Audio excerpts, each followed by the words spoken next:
All right, thank you, Jack. You. Welcome, everyone. Today I'm going to be covering how to give an excellent evaluation. So when we come to Toastmasters, we come here because we're looking to get better at public speaking. We come here to have fun and see our friends and talk about politics and get better informed, but we're also here to grow as public speakers.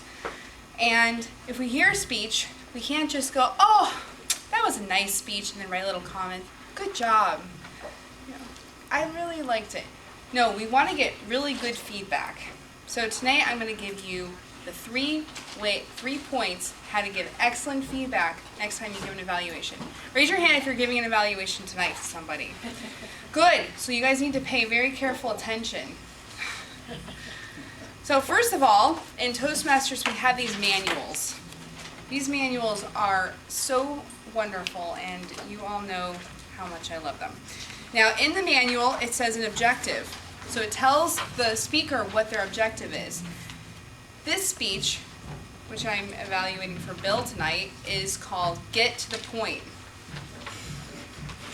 Everybody speaks, I got your name. Get to the point, Bill. So that's his objective, and he has several different things that he's looking for, like a clear opening, and a body, and a clear close that drives one single idea. And I've said before, every good speech is centered around one concept, one single clear idea that all those supporting points go towards and all the stories. So when you're doing an evaluation, you're trying to look for what was that main point. I'm going to now reveal an amazing secret that Bob Terrell has taught us in Toastmaster sessions. It's called the sandwich method. So when you're evaluating, and what I want you all to do tonight and every other time, and this is what I do now that I've learned it, is you draw 2 lines on a sheet of paper.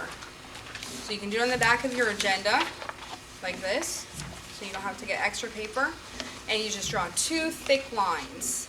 And now on the top of it, you're going to write in really big print so that you don't have to put your spectacles on to read it, the first points that were really good that your speaker had.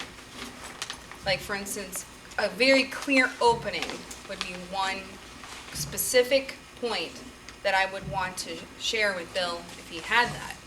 And then in the middle is something to chew on, something that he can work on to get better. And you don't want to use but. Don't say, Bill, you had a really clear opening, but after that we all fell asleep. Because when you say the word but, all of the things that you said before get cleared off the table and people just forget about that. So you want to say, and if you hadn't put us to sleep in the second part of the speech, we would have really liked it. See how you can connect it with a word that makes it more positive?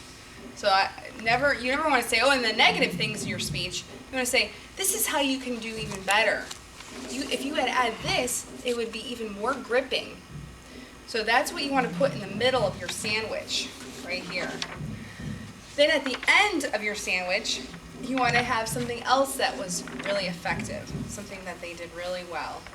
And be precise, and don't use the same ones from the beginning. Don't say, well, it was a really good speech, and if you used some props, we would have been able to understand what you're talking about, and it was a really good speech. Like, that's not a good evaluation. You want to be precise and specific, and don't repeat anything. In fact, there's really no need to do a summary at the end of evaluation because it's just a 2 to 3 minute speech, and you're going to be wasting a lot of time if you do that. So really just give points, and that way they can go home and grow from that. And remember, when you're giving an evaluation, you have their heart in your hand.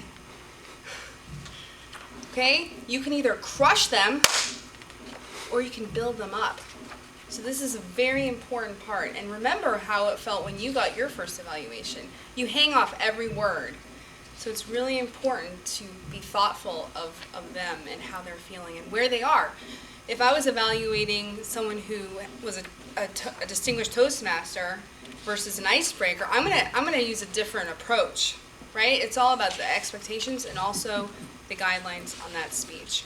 So any questions? With a different approach, if he's a high-ranking guy, be from a cell phone 12 miles away. Yeah, exactly. That's always a good, safe way to do it. Any other questions? No? All right, go forth and do likewise. Thank you.